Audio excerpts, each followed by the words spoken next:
최근 2000달러를 넘은 금 가격이 1900달러대로 떨어지면서 금 가격이 더 오를 수도 있다. 아니면 금 가격은 이 수준에서 이제 하락할 일만 남았다. 두 가지 얘기가 오가고 있습니다만은 저는 개인적으로 금 가격이 계속 오른다라는 이런 얘기를 여러분께 드리고 싶습니다. 우선 팩트 체크를 먼저 해보시죠. 금 가격이 11일 미국 시간으로 11일 현재 4.6% 떨어지면서 2000달러가 넘던 가격이 온수당 1946달러까지 떨어졌습니다. 이때 현물 시장에서는 5.3% 하락을 했는데요. 이렇게 하락한 것은 7년 만에 최대 낙폭을 기록했다고 합니다. 금이 금 가격이 이렇게 떨어지는 상황에서 미국의 10년 만기 국채 수익률은 대략 0.5% 수준에서 11일 현재 0.64% 수준까지 올랐습니다. 이렇게 금 가격이 떨어지면서 10년 만기 채권 수익률이 오르는 이 현상에 대해서는 전형적인 금 가격의 터닝 포인트라고 얘기를 하고 있습니다. 왜 그러냐면은 금 가격이 많이 올랐으니까 당연히 금을 팔고서 이를 현금화하려는 움직임이 있을 수밖에 없겠죠. 그런데 금을 현금화했는데 대체 수단으로서 거론되고 있는 10년 만기 국채의 금리가 좀 올라간 겁니다.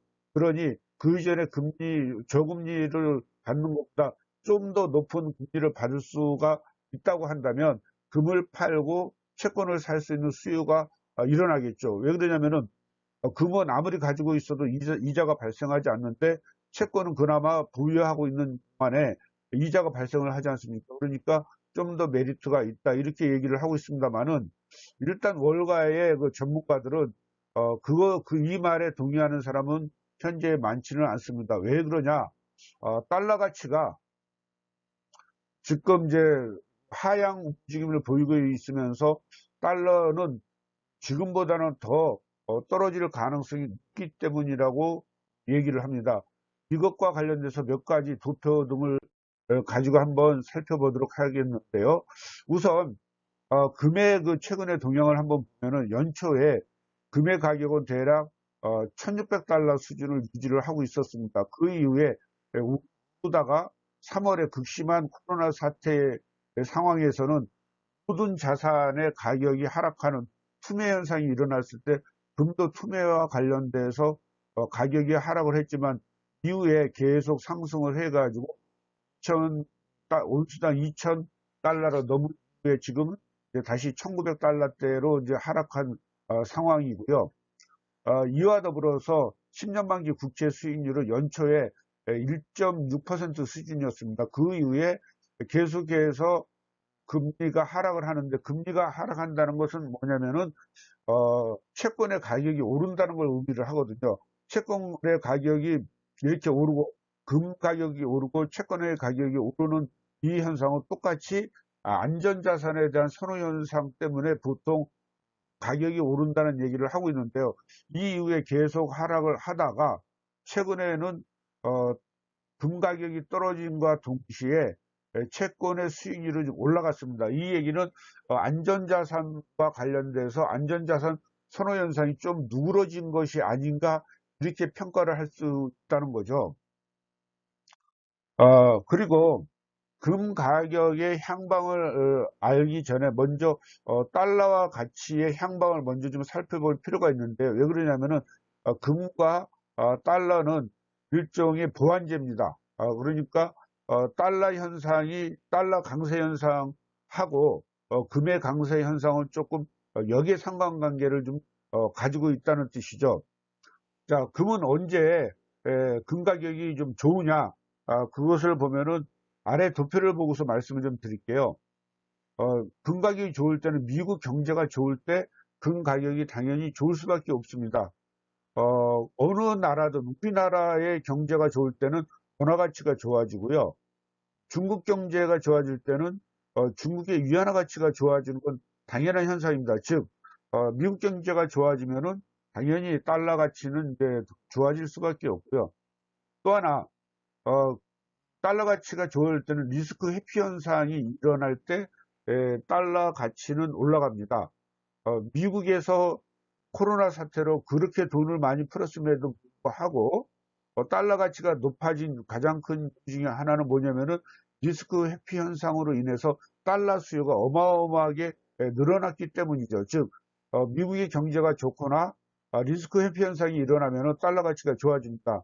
그러니 반대로 미국 경제가 안 좋을 때는 당연히 달러 가치는 안 좋아지겠죠. 그런데 한번 보시죠. 최근에 리스크 회피 현상이 올라가고 있습니까? 떨어지고 있습니까? 리스크 회피 현상은 지금 최근에는 좀 떨어지고 있죠. 아까 얘기했듯이 금 가격의 하락과 그 다음에 미국 10년 만기 채권의 상승은 리스크 회피 현상이 좀 축소되면서 일어난 것으로 우리가 아까 말씀을 좀 드렸지 않습니까? 즉 리스크 회피 현상은 좀 줄어들고 있고요. 그 다음에 미국 경제와 관련돼서는 미국 경제가 전 세계 경제를 선도하는 것은 맞는데 중국 경제나 이런 여타 나라의 경제와 관련돼서 경제 상승률이라든지 이런 상대국과의 비교를 본다면 미국의 경제의 어떤 모멘텀 자체가 계속 강하다기보다는 약간 약화된 기미를 좀 보이고 있지 않습니까? 즉 미국 경제의 강세 현상의 축소와 리스크 회피 현상의 축소는 결국에 있어서는 달러 가치의 하락 쪽으로 작용을 하겠죠. 이것이 추세적으로 달러 가치가 계속 하락할 것이냐 여부는 알 수는 없습니다만 지금 당장에 본다면 이런 현상과 비교했을 때 달러 가치는 하락하는 쪽에 무게를 두는 게 맞을 것 같습니다. 그렇다면 달러 가치의 이런 방향성과 관련돼서 볼 때 금은 언제 강세 현상을 보느냐? 아까 이제 우리가 달러 얘기를 했지 않습니까? 달러의 가치가 떨어질 때 그것을 해칭 수단으로서 금을 선택을 합니다. 왜 그러냐면은 금은 실체적인 어떠한 가치를 가지고 있고 달러로 금의 국제 원자재는 달러를 베이스로 거래가 되고 있지 않습니까? 그렇기 때문에 달러가 하락적으로 한다면 그것에 대한 해칭 수단으로 이제 금을 이제 선택하는 경향이 좀 있고요. 또 하나는 인플레이션이 심해지면은 실물 자산에 대한 수요가 좀 늘어나겠죠. 그와 관련돼서 인플레이션 현상이 벌어진다면 금의 가치는 올라갈 수밖에 없는데 여러분 어떻습니까? 달러 가치가 좀 하락하는 쪽입니까? 올라가는 쪽입니까? 지금 현재 뭐 추세적이라고 얘기할 수는 없지만 달러 가치가 하락하는 쪽이다 보니까 그렇다면은 달러 가치가 하락을 이어진다면 금의 가격은 좀 더 올라갈 가능성은 있겠죠. 그 다음에 어떻습니까? 인플레이션과 관련돼서 인플레이션 현상이 현재 초기 국면이라고 보여지죠. 그렇다면 향후에 있어서 인플레이션이 급격히 현상이 줄어드는 것이 아니라 인플레이션 현상이 지속될 가능성은 좀 있겠죠. 자, 인플레이션 현상의 지속과 달러 가치의 하락은 결국에 있어서는 금의 가격의 상승으로 이어질 가능성이 높겠죠. 이 두 가지 현상이 지금 동시에 일어나고 있습니다. 아까 얘기했던 10년 만기 국채 금리의 상승에 따른 금의 가격의 하락 가능성도 좀 있겠죠. 그것은 뭐냐면은 안전자산 선호 현상이 상대적으로 떨어지면서 나타나는 건데 금의 가격은 안전자산의 선호도와도 관련이 있지만 달러 가치의 방향성과 인플레이션과도 어느 정도 관련성을 가지고 있는 게 금의 가격의 방향성이거든요. 이 두 가지 측면을 본다면 결국에 있어서는 금의 가격은 하락 쪽에 무게 중심을 두는 것보다는 상승에 무게 중심을 두는 것이 좀 보다 타당하지 않을까 저는 이렇게 판단을 하고 싶습니다. 안녕하세요. 뻔뻔한 투자연구소 조성현이었습니다. 여러분의 투자 생활이 뻔뻔할 때까지, 여러분의 투자 생활이 즐거울 때까지 영원히 함께 하겠습니다. 구독, 좋아요 많이 눌러주세요. 감사합니다.